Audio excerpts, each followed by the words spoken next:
టేస్ట్కి taste, easy process, time saving. ఏంటో చూద్దామా? ఉసిరికాయ కొబ్బరి పచ్చడి చూద్దాం రండి. ముందుగా ఉసిరికాయ కొబ్బరికాయ సమానంగా తీసుకోవాలి. దీంతో పాటు ఒక 2 పచ్చిమిర్చి లేదా మీ కారానికి తగినవి ఇలా తీసుకున్న తర్వాత ఈ విధంగా కట్ చేసిన ముక్కల్ని మిక్సీలో వేసుకొని గ్రైండ్ చేసుకోవాలి.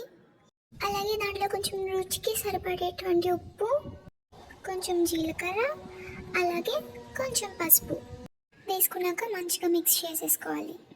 అలా ఒక పక్క ఇది చేసేసుకున్న తర్వాత ఇంకో పక్క తాలింపు పెట్టేసుకోవాలి. తాలింపులో ఆవాలు, జీలకర్ర, పప్పు, ఎండుమిర్చి, వెల్లుల్లి రెబ్బలు, అలాగే కొంచెం ఇంగువ వేసుకోవాలి.